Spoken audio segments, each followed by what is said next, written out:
Welcome to the MHP Exchange, where the riches are in the niches. We'll show you how to invest your way into mobile home parks with real strategies, tips, and behind-the-scenes know-how to grow your cash flow. Stick around. This is where smart investing begins. Guys, the biggest challenge in real estate, it's not finding deals, it's not capital, it's not underwriting. You know, it's getting stuck in an income loop, where you see income coming in, you've got transactions, you've got fees, maybe you have management income, and you're staying busy. But what you don't have is you don't have ownership. And it's that mindset shift that from being in the business and being productive or being busy to taking ownership, that is the hardest jump for so many people to make. And today, we're going to talk to somebody who's been able to make that shift. And we're going to talk about how he's done that, how he's made that jump, and how he's been so successful in doing that. And that's Hayden Duer, right? Am I pronouncing that right? From Duer. Duer. I love that. Duer Okami Group. And he's based in California. Hayden, thank you for coming on the program. How are you today? I'm doing great. Thanks for having me, Frank. Yeah, happy to be on. So, Hayden, if you would give us a little background on who you are and how you got into the real estate space, because I know that you've been in real estate and you've kind of made that transition to ownership, but how did you get started? Yeah, absolutely. So for me, my family has invested in real estate. I'm a third generation real estate investor for a long time. So in college, I actually wanted to be a sports broadcaster, and then I saw what the family business was doing, and I really wanted to jump in. And so I asked my dad right after college. I said, "What do I need to do to start getting into ownership and started getting into investing?" And he said, "Start from the ground up." So I started in maintenance for a property management company, worked my way up to a property manager, and managed apartment buildings of 150 to 250 units. And then decided once my daughter was born, decided I wanted to break free from the W-2 and the property management job. And I had enough knowledge and a couple of projects of my own, and then did it full time. I find that making that jump, right, and going from the management or like from my background, from the sales perspective, is a big shift. And I'll tell you why. I've spent time where I was a real estate instructor, and I would see people come into the salesperson course. And by far and large, I mean, if I went around the room when it started, say, why did you get into real estate? 70 to 80% of the people would say, I want to own real estate, right? That's why they wanted to get their real estate license. And back when I was doing that, the numbers of real estate agents that would actually own investment property was somewhere around 20%. That number's gone up a little bit since then, but that's where it was. So there was this big shift, right, where people say they want to do it, but they get busy in the business, and the cash flow becomes enticing, right? And then the risk is, hey, well, I'm making money, but I'm not taking any risk. Why do I have to jump and be that owner? What was it in your mind that said, hey, I've got to take ownership? This is the next step of where I've got to go. Like, was it just something you always had, or was it just, something that shifted in you? Yeah, it probably goes back to just when when I was growing up, watching my dad. He back in '08, 07, '08, he bought a bunch of single family office space and retail. And eh, just learning from him, one of the first lessons I learned is, you make your money when you buy properties. And if you buy properties and if you cash flow from day one, there's so many advantages that come to it, that come with ownership. And not only just the cash flow, but the write-offs, all the tax advantages, and your tenants are paying down your mortgage. And so with all those benefits, worst comes to worst, you're still cash flowing. If your property value goes to zero, you're still making money every month. It doesn't matter. So that was really eye-opening for me, just understanding that, and understanding that it's not a typical investment vehicle, right? There's a lot that goes into real estate investing, a lot of management, and on top of that, there are so many more advantages than just your monthly income or the equity that's built within your within the investment. That's such a critical point of what you're saying. And we speak to people who are second or third generation in it, you know, there's sometimes so sometimes when we'll look at properties that we're buying, it's second or third generation, and that generation has either not run it, doesn't look to extend it, but you seem to take that other track. Like you saw the value of what your father was building, and Mhm. now whether it's and I don't know, was he like a solo entrepreneur or and just doing it for himself, and now you've kind of expanded that out, or how did you use that as kind of like your baseline? Yeah, so what he kind of has ingrained in me is just the legacy and having the these investments for generations to come. And so that I've really taken that on and am working towards building that out so that not only my generation can prosper, but my kids, my grandkids, and beyond, just to see that legacy all the way through. Um, but yeah, he was a solo entrepreneur. He didn't have any partners. He did it all by himself.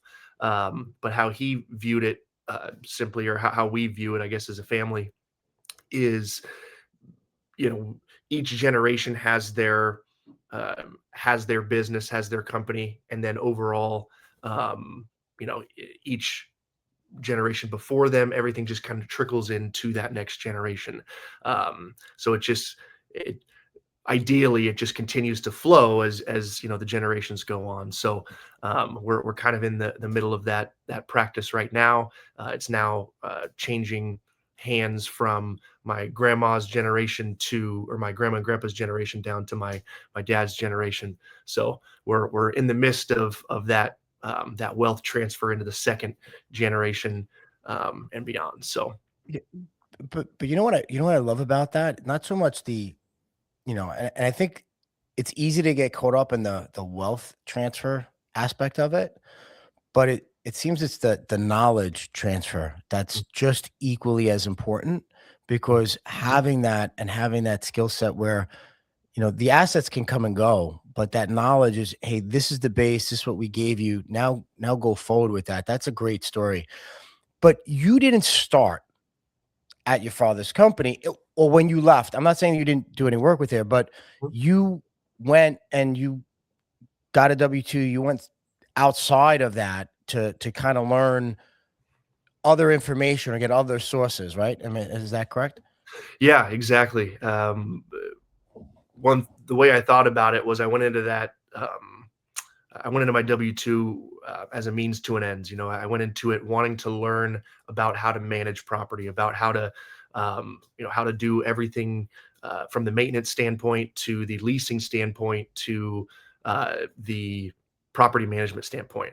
And so that, with that lens, I asked a million questions, with the thought of, I'm making money while learning, making mistakes on somebody else's dime. Obviously, I didn't want to make mistakes, but I was making mistakes on somebody else's dime, and which made it a lot easier of a transition into my own portfolio, and and building that out. Now I have the confidence to where I know how to manage properties, whether it's multifamily, single family, or whatever asset class we can go into. So So what do you think was the biggest operational realities that surprised you early on, right? Because you did have some base of knowledge that you had from your family, but now you're going into different asset classes, or you're now part of a different team, right? Like what was the biggest operational reality surprises that you've seen, or what was the biggest, like, wow, this is different than what I thought? yeah, I would say from a large apartment building standpoint, because I was managing 150 plus unit apartment buildings in San Diego, just the reporting and kind of the strict oversight of these properties. Was there is a property manager, but there's also an asset manager in these larger deals, and the the communication between the asset manager and the property manager is critical, and the ownership's vision for the property and for the financials of the property is crucial with property management. So that teamwork and those reports, I was running reports every single month, and I had to be on top of the financials as a property manager, but more so the asset manager knew what was going on before I did, which was insane for me. So that little knowledge shift, and now using it as an owner, has been big for me. Being able to see things before they happen, as they happen, uh, so that I can prepare for them, or we can prepare for them, has been massive. Y- You know, what's interesting, because when you do know the business from the ground up, like you do, right? And you have that, real estate has a very low barrier to entry to get into the space, right? If you have capital, you can buy a building, right? Mhm. So people are, quote unquote, they're investors, but they're not in the business of investing, right? So if there's that clear delineation between that. So from your perspective, I mean, what do you think that investors underestimate, right, when it comes to operating, their real estate investment or these properties? What do you think that they're like, the biggest thing that they're underestimating when they're looking at um, investing in a property? Um, that I would say the little things matter, as much, or going down to the granular level of the economics of a specific area. Whereas, if you're in San Diego, you need to know what, if you're doing it at a large scale, you need to know what jobs are in the area, what fuels the economy. For example, in when I was leasing, one of the first few months I was leasing, there was um, the moratorium from the government. They had this government shutdown back, I believe it was 2020, 2021, and a You large, can't. It's like 4 years now. Like, I just can't believe it seems like yeah, yesterday. right, right, and there's a large concentration of military down in San Diego, and that halted, or that government shutdown. They weren't getting paid, so that government shutdown, and also the tax returns for uh, potential renters, that government shutdown really slowed leasing to a halt throughout San Diego. And so, understanding your tenants, understanding um, you know the local and, I guess, macro, national economics is crucial, and it's kind of underestimated, because you go in, you buy, you say, oh, my property management company is just going to manage it, and will be great. And I've heard that time and time again, and I'm like, well, it's not that simple. You really got to understand your market, as well as what's going on in the country. Yeah, you bring up I think that's such a great point, because in speaking with investors, just historically, in not every invest, but casually, they look at, hey, if I buy a piece of real estate, it's an income stream, right? Mhm. And look, it's not a bad way to look at it, but Yep. I think it's the basic way to look at it, right? It's like, hey, if I want to know what the weather's like, I'm going to open the window, lick my finger, and say, oh, okay, here's what the weather's like. It's not bad, but it's beginning, and they don't look at it as, hey, it's a business, right? And in knowing the business, you need to know the market, you need to know who your customers, right, or your tenants of perspective are going to be, what Mhm. their triggers are going to be one way or the other, contingency plans, and have all that, and understand that each property that you're acquiring, whether it's a multifamily, whether it's a, triplex, whether it's a mobile home park, Mhm. there's a business inside of those, those walls, right? And you have to run it like a business for it to be, to be most efficient and most effective. Yeah. I mean, and look, you've got obviously got some experience from the management, the asset management side, from Mhm. historical side, but what have you seen that's breaks first in a bad deal? Like, have you been involved in something where you're like, all right, this situation is not going the right way. Here's the reasons why. Like, do you have something that you said, these are things that I really look at. This breaks first when things are starting to break down. Are you saying from an investment standpoint? Or are you saying from building standpoint? Yeah, from an investment standpoint. Um, I would say, look, it's very cliche, but location is a massive driver, because when things go bad, your location is going to prop you up. So, um, I, I would say, and also location can factor heavily because of your tenant base. So, understanding your location and where, you know what's going on with the property. Certain locations, the property is not going to be taken care of as well. So, from a before we even go in and dive into numbers, we are heavily screening the location of the property, the street it's on. If we're not local, we're driving the streets via Google, and really getting a feel for what's close by. What are we getting ourselves into and then we can get a good sense of what the building is, what's going on in the building, before we even dive into the numbers. Hmm.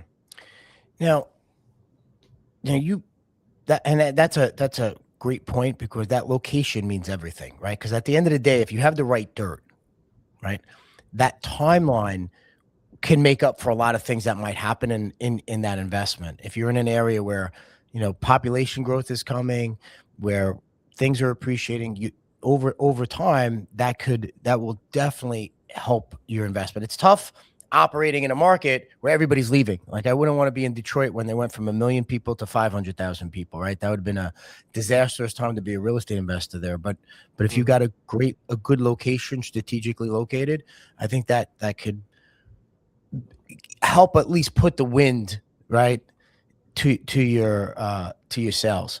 Absolutely. But but at some point you made that shift and you started to buy. Now, your first acquisition, was that all your own money, or did you take in investor capital? So my first acquisition was a single family project. Okay. Then in terms of multifamily, yes, we syndicated that project. So we Okay. brought in investor money, and partnered with investors. Sorry. So now, but you're when you made that transition, I mean, that was, you're kind of breaking the mold to do that, right? Your family wasn't doing that. So there's Yeah.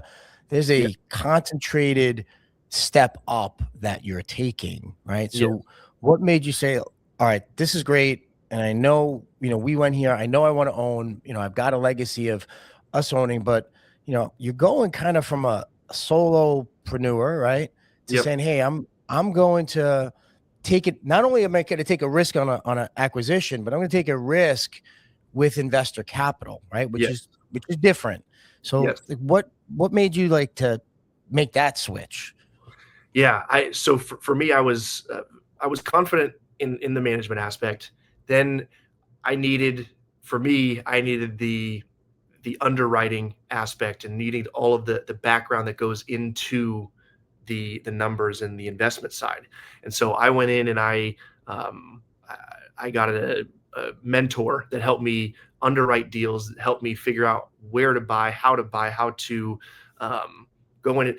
I've been going to YouTube University for for 5-6 years before I even jumped into, even with my family having the background um, uh, in investing. I still wanted to learn everything there was from A to Z within real estate investing. So I went to YouTube University. I started to find virtual mentors. Ken McElroy, Robert Kiyosaki, those types of people. Mm. Learned a lot from them, but I didn't get necessarily the numbers or the underwriting background. So I got a mentor who really helped me with that last little piece, to where I could feel comfortable working with investors, working with friends and family. And I wouldn't take a dollar from an investor if I wasn't 100% confident in our abilities to execute what we say we're going to do. And so that's what That's exactly what I was looking for. Once I got that piece, I felt confident jumping into our first deal. Okay. And you've kind of grown that portfolio, right? You're in multiple states right now? Correct. Yep, that's Oh, correct. So so We're in Arizona, we're in Tucson, Arizona, and then Kansas City, Missouri. okay. And I guess you're and how you've been able to scale that business where right now you've recently just acquired a 34 unit building in Missouri.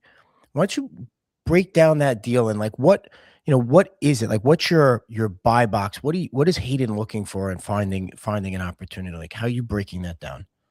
Yeah, so we are looking for, first and foremost, location, and then we're looking at kind of path of progress within the city, within Kansas City specifically on this deal.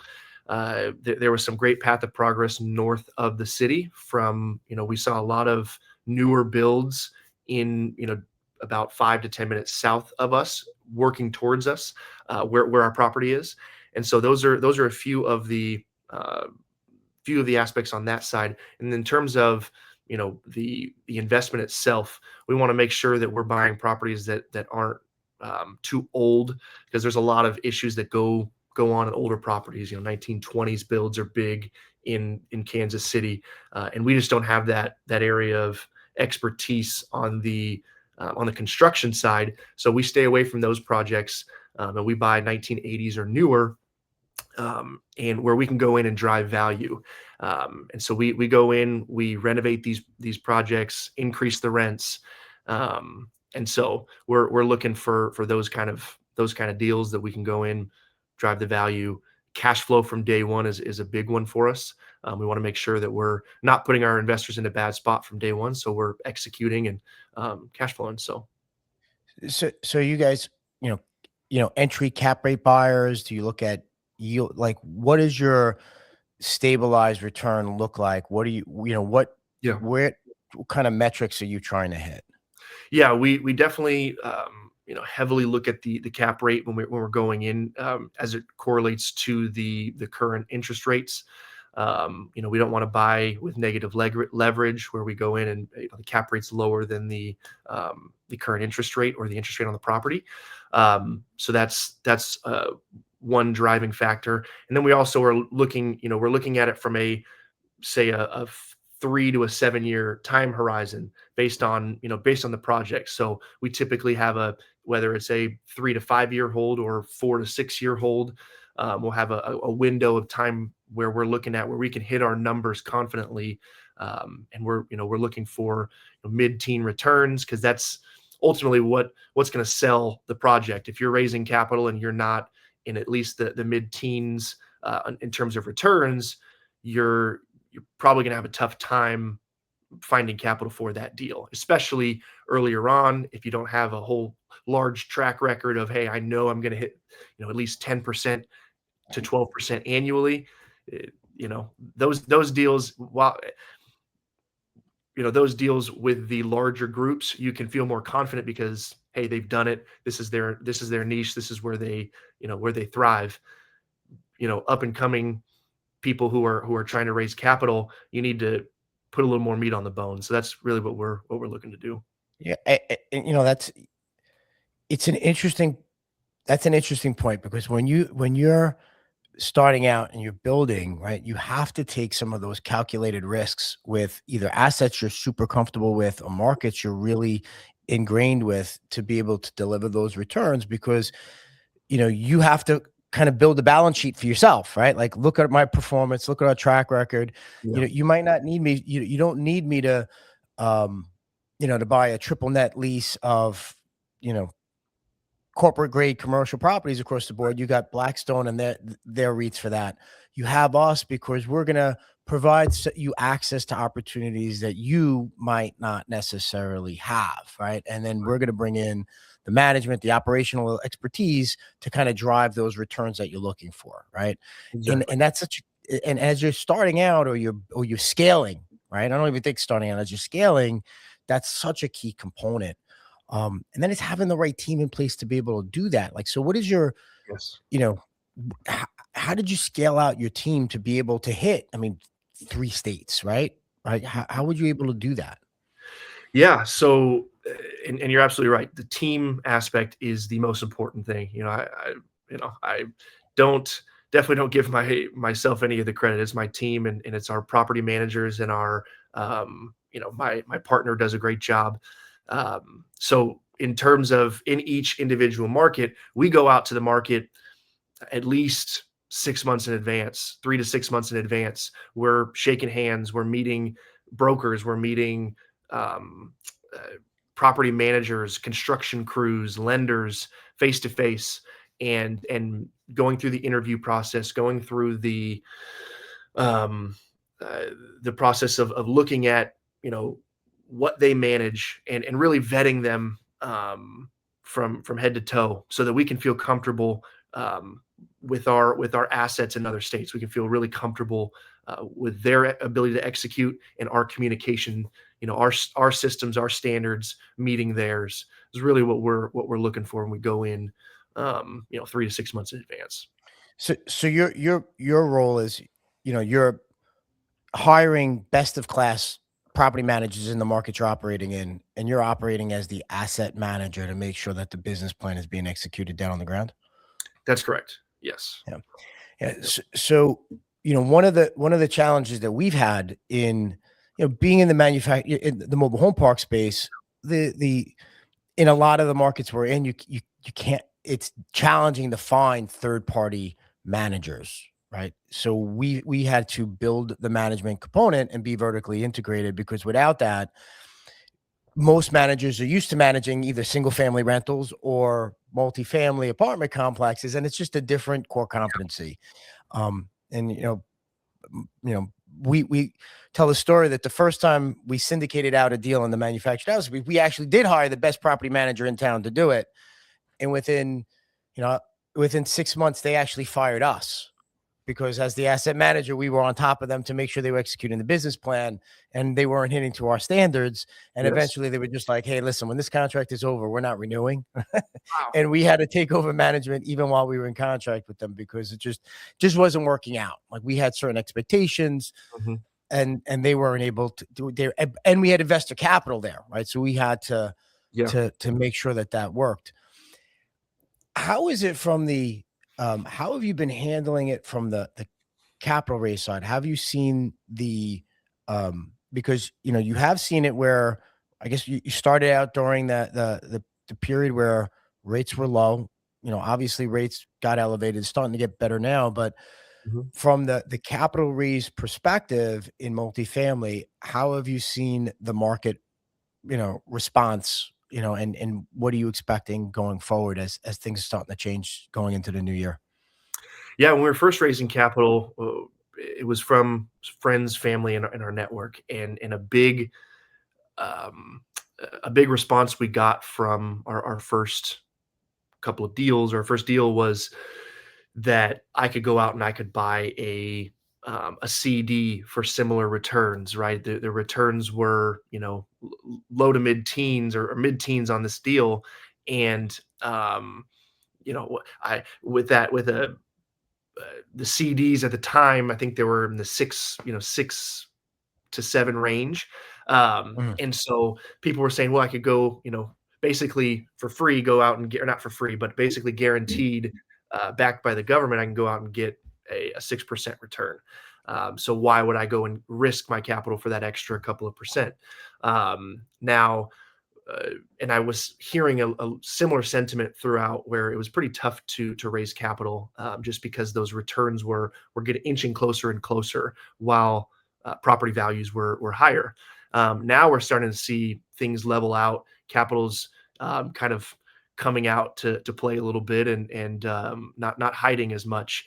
People are looking to place their capital. I think this next year, in 2026, will be a large indicator, uh, based on what happened from 20, say 18 to now. It'll be a large indicator of how all of the uh, all of the issues, all the things that we thought were going to happen in 2022, 2023, from a fallout from COVID, or 2020, excuse me, we call it fallout from COVID.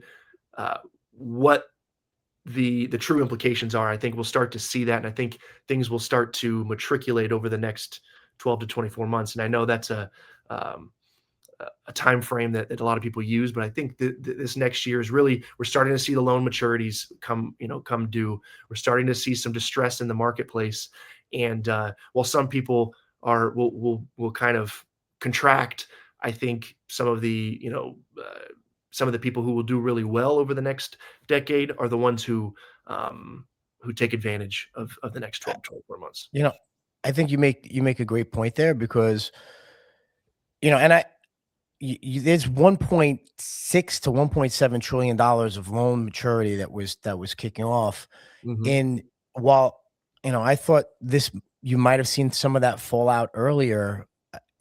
Everybody was so focused on office, right? Office was a problem, and if you were tracking the office market, there was some buildings that were selling for pennies on the dollar.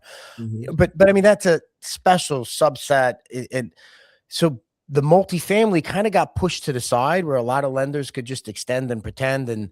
But I think now that the office has kind of cleared its way out, now that focus is going to shift into multifamily a little bit more seriously. And I do think you're going to see some sponsors who, you know, cheap rates make everybody look like geniuses, right? And when all of a sudden the numbers don't line up, right? Or the rents didn't see double digit appreciation every year. And if you couldn't operate at a 3.5 or 4% interest rate, you're not gonna be able to do it at a 6, right? Right. Right. And I think some difficult decisions are gonna be made and some real opportunities are Yeah. gonna pop up. And I Yeah. think that if you're positioned for that, I think you could do really well. Absolutely, and I think a lot of it is market determined, right? There's going to be some markets that right now the rental market is being crushed in some markets. In other markets, the rental market is flourishing, and I think that will have a large driver of what you're looking to do in your business plan. Because if a market is on a downturn and you need to sell in terms of the rental market, and you need to sell, well, you could be in a tough spot. Whereas if it's on an upturn, or if it didn't get as affected through COVID, I think you'll do much better from a selling standpoint over the next year and a half. Yeah. And you bring up an interesting point because I think this is the first time we're seeing in a lot of markets over the last 9 months, like rents have stabilized or they've gone down, right?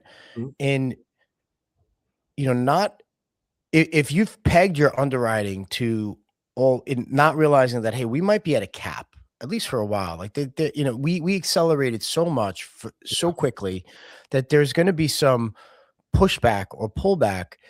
And do you see how that's? I mean, from your value add perspective, are you looking at properties specifically that maybe these rents have been set 20 years ago and they haven't increased, and that's kind of like your buy box, and you know that you still have some value add creation in there? Or are you finding that, hey, I'm close to the market, I just got to be more efficient in how I'm operating it, and because I've been a property manager, I know where I could save a little bit, right? Yeah, yeah, absolutely. I think if the units have not been renovated, you're not getting full market rent. Though that's where you can really go in and drive rents. And I think to your point, what we've been seeing is that rents are really really determining, in my opinion, really determining the market. Because not only are rents starting to dip down.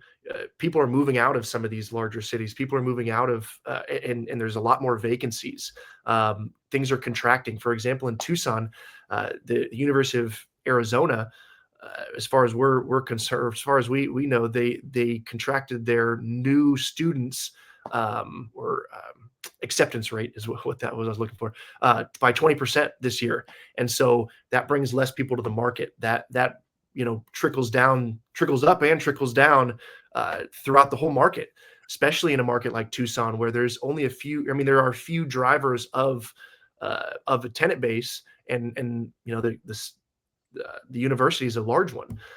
So with the economy kind of shifting, um, and rental rates in these high cyclical markets like Phoenix, San Diego, kind of capping out or decreasing and stabilizing, you can't just sit there and say, oh, in Phoenix, I'm just gonna I'm gonna underwrite to 4% rent increases every year and just forget about it, and I'm gonna blow past that. Those days are not here anymore. They might come again at some point, but they're not here right now. And if you are expecting that, well, you better and you buy expecting that, you better really hunker down and not have any vacancy, because you're not going to be hitting your 4% rent increases. Sure. Yeah, I think that's a huge point, and I also think that you got to look at that from that perspective and optically what that looks like, right? Mhm. Because I think that that's something also you have to be conscious of. But if you're diligent, there are still opportunities out there. Like we just we've found a couple opportunities recently where mom and pop ownership for generations, and all of a sudden you realize that, hey, maybe there hasn't been any increases for a decade or so, and Yeah. so even though rents might be topped out, we could use that market line as we have a timeline to get there, and if and we're okay, right? There's enough value in the deal where we can get the rents to market and be okay. We don't need the further appreciation for that situation to work. So there are those opportunities out there. You just Mhm. have to, be diligent in how you're sourcing and how you're looking, and making sure you're making those phone calls, Absolutely. and touching bases with the brokers or the owners. Yeah. So Hayden, like what's next for you guys? If you're looking at your strategic plan, I mean, what's where is your group heading next?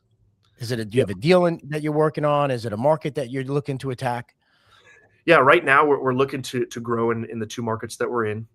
Maybe add another market this year, but we're definitely looking to acquire a couple hundred units this next year. We're through strategic partners, through kind of our um, you know finding great deals through our network channels. That's kind of where we're looking to go. So for the next 12 months, we're really in an expansion time. I know that's kind of taboo to say right now, but I think just from what I've heard, but I think buying right now is a good idea. In my opinion, buying right now is a good idea. So What do they say? The best time to buy real estate was yesterday, and the next best time is today. yeah, exactly. That's Yeah, but but it's also to your point, being strategic about it and knowing where you want to, knowing where you want to be, and then having that game plan and that buy box to be in. So exactly. if you're looking at, multifamily, is there a, deal size that you look at, or deal, a window that you're looking to stay in? Yeah, we are looking for 40 to about 150 unit apartment buildings right now.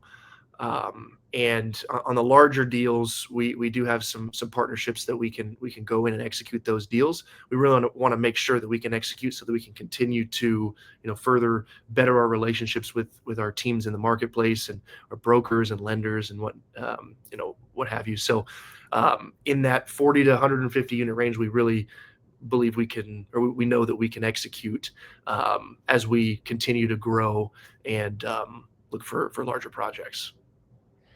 Well, I'd love to hear more, and love to hear more about the deals that you've got going on going forward. If somebody wanted to reach out to you or find out more information about what you and your team are doing, how would they connect with you? Yeah, we have our website. It's how it's spelled here, but it's Duer Urakami Group, DUERURAKAMI Group.com. Or on my Instagram is my first and last name, Hayden Duer, just spelled like that. So, and then also LinkedIn. I'm on LinkedIn, and I can, I'm pretty active on there. So, I think that's where we connected. So, yeah, yeah, great guy, and I love following up on what you're doing. So I love hearing success stories. I love watching people scale. I love to see, what it takes for people to go from one step to the next. And for you, if someone was hitting that moment of, doubt, or how to take that next step as a solopreneur, like what is that one nugget that you'd be able to leave with somebody to say, look, if this is what it takes to take that next step, what would you say it is, Hayden? I would say patience and persistence. It's not going to happen overnight. I'm not anywhere near where I want to be, but I'm on my way to it, and it's taken me now 7 years. So, I would just say patience and just continuing to take down whatever you can every single day or every week, and getting better, um, and and and taking action consistently. That's what I keep telling myself every day, and just keep moving forward, keep pushing forward, and moving your feet. So I love that because I say that to myself too. I've been doing this for 24 years now. And mm, I say to myself, I'm not where I envision myself getting there, but I'm going to enjoy the destination along the way. And I'm going to pick up everything I can that's going to mhm, help me along that path. Right. mhm. So getting that knowledge, picking up where I could do better next time. And I think that's an incredible story. So thank you very much. And thank you for sharing that. Absolutely. And if for those of you listening, this has been another episode of the MHP Exchange podcast. Until next time, everyone, happy investing.